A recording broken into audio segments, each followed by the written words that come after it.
I'm Zoe, and if someone had told me 4 years ago that my marriage would be hanging by a thread, I'd have laughed in disbelief.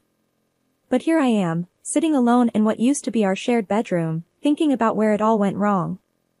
It was a regular evening at the Hendersons, my in-laws. The dining room was always too warm, and Mrs. Henderson's cooking was, well, an acquired taste. My husband, Michael, was always quiet during these dinners, probably trying to avoid any drama. "Zoe, dear, could you pass the salt?" Mrs. Henderson's voice cut through my thoughts. I obliged, trying to smile. "So, Zoe," she started, eyeing me like a cat does a mouse. "How's your little job at the boutique going?" "It's going well, Mrs. Henderson.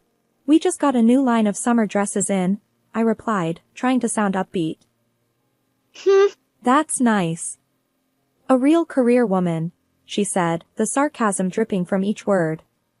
Michael shot me a look, his way of saying, just ignore her. The conversation was superficial until Mrs. Henderson, with a glass of wine in hand, decided it was time to drop her bombshell. "You know, Michael, Jenna called me the other day. She's doing so well. Just got promoted at her law firm." Michael's fork paused midair. "Mom, we've been over this." "Oh, I'm just saying, it's nice to see young people making something of themselves. Not that running a boutique isn't quaint," she said, her eyes on me. I felt my face flush with anger. Before I could respond, Michael intervened. "Mom, Zoe's doing great at her job. Let's not start this again." Mrs. Henderson shrugged. "I'm just speaking my mind. It's a mother's right, isn't it?" The rest of the meal passed in awkward silence. I helped with the dishes, more out of obligation than desire. Mrs. Henderson watched me like a hawk, commenting on everything from the way I stacked the dishes to how I wiped the counter. "Zoe, you're doing it all wrong. Here, let me," she said, snatching the dishcloth from my hand. "Honestly, I don't know what kids these days are taught at home." I bit my tongue, counting the seconds until we could leave. Michael was silent, his usual response to his mother's antics. It was like he put on blinders whenever we were around her. On the drive home, I couldn't hold it in any longer. "Michael, your mother is impossible. She criticizes everything I do. Can't you see that?" Michael sighed, keeping his eyes on the road. "She's just set in her ways, Zoe. You know how she is. But it's always about me. She never misses a chance to put me down. And you just sit there and let her." "Zoe, please. Let's not do this now. She's my mom. What do you expect me to do?" I stared out the window, feeling a mix of anger and helplessness. "Stand up for me, maybe? Just once." Life after that dinner at the Hendersons took a nosedive. It was like living in a slow-moving nightmare. I tried to shake off the feeling, but Mrs. Henderson's words, her disapproval, clung to me like a bad smell. Michael and I were like two ships passing in the night. Our conversations, once filled with laughter and plans for the future, were now just about the mundane, bills, groceries, the weather. I missed him, even though he was right there. One evening, I decided to cook Michael's favorite, spaghetti bolognese. I was in the kitchen, lost in the rhythm of chopping and stirring, when Michael walked in, home from work. "Hey," I said, forcing a smile. "Thought I'd make your favorite tonight." He glanced at the pot and then at me. "Thanks, but I'm not really hungry."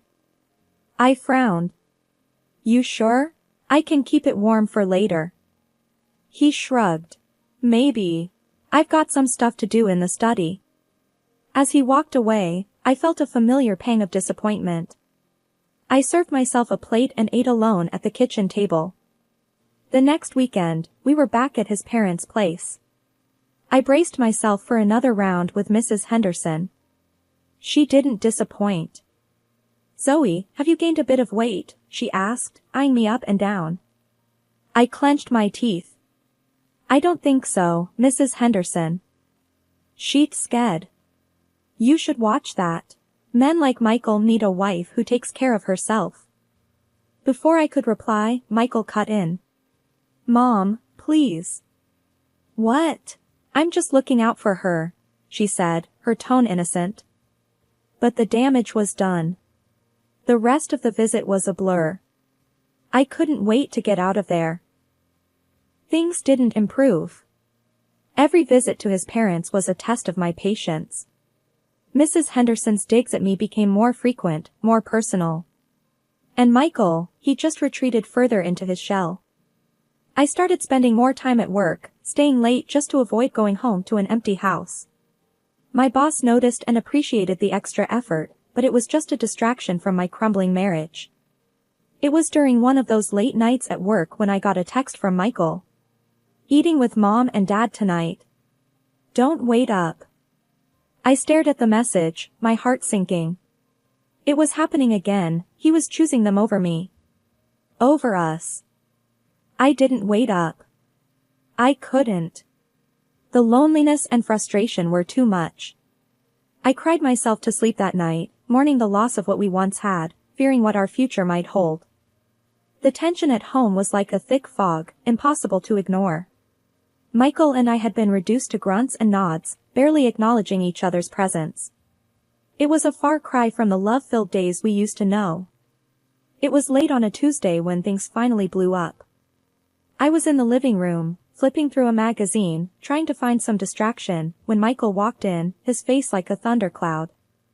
"Zoe, we need to talk," he said, his voice low. I put the magazine down, feeling a knot in my stomach. "Okay, what's up?" He took a deep breath. "It's about my mom. She called today. She's upset." I rolled my eyes. "What is it this time?" "She said you were rude to her last time we visited. That you ignored her and were disrespectful." I couldn't believe what I was hearing. Rude? Disrespectful? Michael, she's been nothing but mean to me since day one. And you expect me to just take it? He frowned. "She's my mother, Zoe. You could at least try to get along with her." "Try? I've been trying for years. But it's never good enough for her, or for you, it seems." Michael's face turned red. "That's not fair, Zoe. I'm stuck in the middle here. I'm doing my best." "Your best?" I laughed, but there was no humor in it. "Your best is letting her walk all over me. Your best is taking her side every single time." He stepped closer, his voice rising. "What do you want me to do, Zoe? Cut her out of my life? She's all I have left of my family." "And what about me? Am I not your family too?" He shook his head, frustration etched on his face. "You just don't get it." "No, Michael, you don't get it. You don't see how much this is hurting me. How much you're hurting me." We stood there, glaring at each other, the years of unsaid frustrations boiling over. It felt like a dam had burst, and all the anger and hurt came pouring out. "Maybe you're just like her," he finally said, his voice cold. "Maybe she's right about you." That hit me like a slap in the face. "Right about me? You think I'm the problem here?" He didn't answer, just turned and walked away, leaving me standing there, shaking with anger and disbelief. That night, we slept in separate rooms. The gap between us had turned into a chasm, and I had no idea how to bridge it. I lay awake, replaying the argument over and over in my head, each time feeling more lost and alone. The next morning, the house was like a battlefield, silent and tense. We avoided each other, moving around in a strained dance of avoidance. I left for work early, the need to escape the oppressive atmosphere overwhelming. At my desk, I tried to focus, but my mind kept drifting back to the argument, to Michael's words. It felt like we had reached a point of no return, and I didn't know how to feel about it. When I got home that evening, the house was empty. Michael's car wasn't in the driveway. I went inside, the silence enveloping me like a cold blanket. I sat on the couch, staring at nothing, feeling a deep sense of despair. Hours passed, and there was no sign of Michael. I checked my phone, but there were no messages, no missed calls. It was as if he had vanished into thin air. I went to bed that night, but sleep was elusive. My mind was a whirlwind of thoughts, fears, and what-ifs. The realization that our marriage was crumbling was like a weight on my chest, suffocating me. And as the clock ticked away, marking the passing of another sleepless night, I couldn't help but wonder if this was the end of the road for us. If the love we once had was lost forever in a sea of misunderstandings and unspoken words. Alone. That's how the house felt since Michael left. The silence was deafening, a constant reminder of the gaping hole where our relationship used to be. I tried to keep busy, to fill the void with anything I could. But the emptiness was always there, lurking just beneath the surface. Then came the day that changed everything. I was on my way to the grocery store when it happened. A sudden crash, a blur of motion, and then darkness. When I woke up, I was in a hospital bed, the sterile white of the room assaulting my senses. The doctor's words hit me like a ton of bricks. "I'm sorry, but the injury to your spine, it's severe. Walking again might not be possible." I lay there, stunned. This couldn't be happening. Not now, not when my life was already in pieces. But it was happening.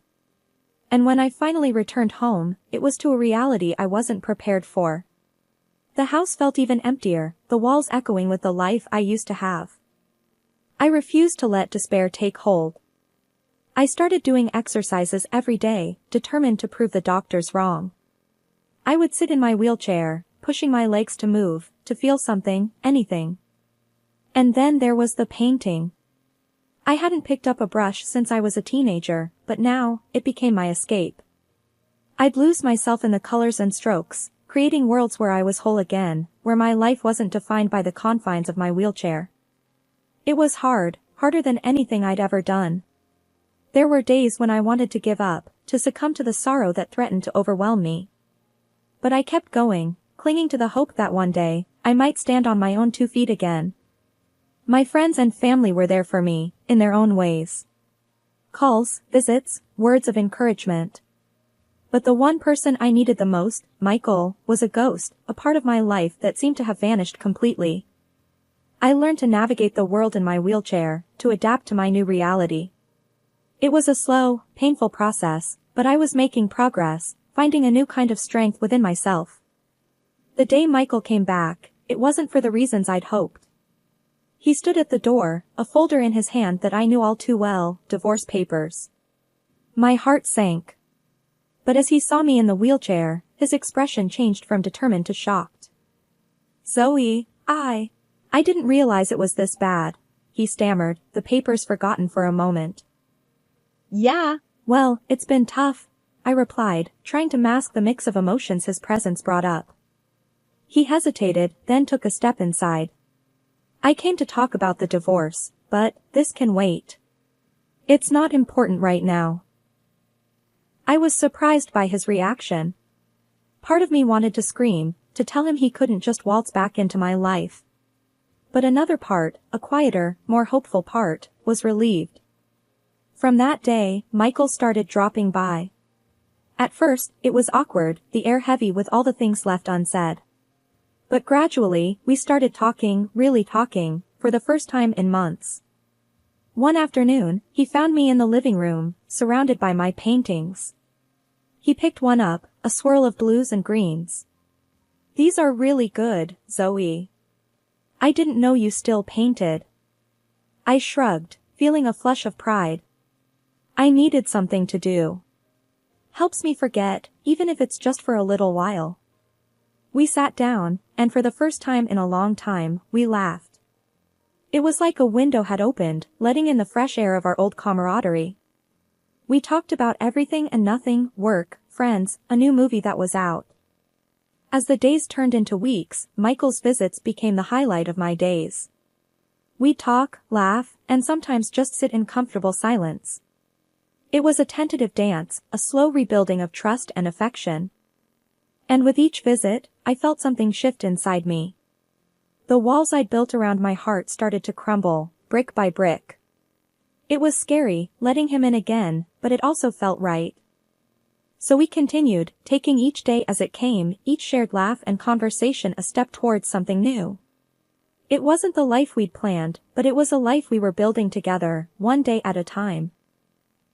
Just when life seemed to be taking a turn for the better, with Michael and I slowly finding our way back to each other, Mrs. Henderson, Michael's mother, decided to insert herself into our lives in the most intrusive way possible.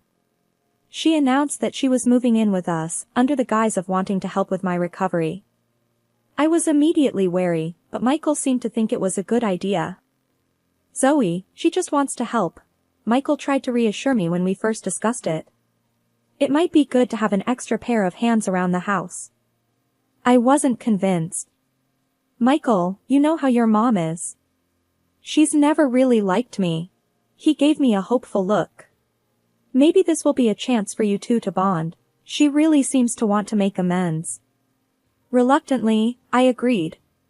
But it didn't take long for Mrs. Henderson's true colors to show. Whenever Michael was around, she was sweetness personified, always ready with a helpful suggestion or a kind word. But as soon as he left the room, her demeanor changed. It was like dealing with two different people. One afternoon, while Michael was at the store, she came into the living room where I was trying to read. "You know, Zoe, Michael is just staying with you out of pity," she said, her voice dripping with disdain. "No man wants a wife who can't even take care of herself." I clenched my fists, trying to keep my composure. "I think that's for Michael to decide, Mrs. Henderson." She tooted, shaking her head. "I'm just being realistic, dear. It's only a matter of time before he realizes he can do better." Her words were like a knife to my heart, but I refused to give her the satisfaction of seeing me upset. "If you're done, I'd like to get back to my book." She huffed and left the room, but her words stayed with me, festering like a wound. I wanted to tell Michael, to let him know what his mother was really like, but I was afraid. Afraid that it would drive a wedge between us again, that he might not believe me, or worse, that he might side with her. So, I kept it to myself, bearing her barbs in silence. It was a lonely, painful experience. Every cutting remark, every snide comment, I absorbed and locked away, a growing weight on my soul. In the evenings, when Michael asked how my day was, I would force a smile and lie. "It was fine. Your mom's been a big help." And he would smile back, relieved that things were going well. But inside, I was screaming, desperate for someone to see the truth, to understand the pain I was enduring. It was a restless night, and sleep seemed to elude me. The house was silent except for the occasional creaks and groans that come with an old building. Then, a murmur of voices from downstairs pierced the quiet. Curiosity piqued, I wheeled myself to the top of the stairs, straining to hear the conversation below. It was Mrs. Henderson and Michael, her voice a sharp whisper that sliced through the stillness of the night. "Michael, look at these pictures. This girl, Laura, she's a teacher, beautiful and healthy. And this one, Sarah, she comes from a good family. You need to think about your future, about having a family." I felt a cold shiver run down my spine. Was she seriously showing Michael photos of other women? Michael's voice was a low rumble. "Mom, stop this. I'm not interested. I love Zoe." "Love?" My heart fluttered at his words, but Mrs. Henderson's next words froze it again. "But she's a cripple, Michael. She can't give you what you need," Mrs. Henderson hissed. I clutched the railing, feeling like I'd been punched in the gut. Her words stung like acid. Michael's voice rose, tinged with anger. "That's enough, Mom. I don't want to hear another word. I love Zoe, and I'm staying with her. This is my decision." There was a pause, and then Mrs. Henderson's voice, now shrill with rage. "You're wasting your life with her. She's nothing but a burden. It would be better if she just..." I couldn't believe what I was hearing. Tears blurred my vision, and a sob caught in my throat. "That's it, Mom. Get out of my house. Now." Michael's voice was like thunder, a sound I had never heard from him before. The sound of footsteps and a door slamming jolted me back to reality. I wheeled back to my room as quickly as I could, my mind racing, my heart in turmoil. A few minutes later, Michael came into the room. He looked distraught, his eyes searching mine. "Zoe, I'm so sorry. Did you hear all that? He asked, his voice breaking. I nodded, unable to find my voice. He moved closer, kneeling beside me, his hands reaching for mine. I never wanted you to hear those things. My mom's gone. I asked her to leave. I want you to know that I meant what I said. I love you, Zoe, and I'm not leaving you. His words were a small comfort against the backdrop of his mother's cruelty. But in that moment, with Michael holding me, I felt a glimmer of hope. Maybe we could get past this, maybe our love was strong enough to withstand even the harshest of storms. The days after Mrs. Henderson was asked to leave brought a sense of calm to our home that I hadn't felt in a long time. Michael and I were finding our rhythm again, slowly piecing together the fragments of our relationship. It was during one of these peaceful afternoons that my phone rang, breaking the tranquility. The caller ID showed Mrs. Henderson's number. With a deep breath, I answered, "Hello?" "Zoe, it's me," came Mrs. Henderson's voice, laced with a tone of distress I wasn't used to hearing from her. "Michael, he's cut me off. After everything I've done, he won't even help me financially."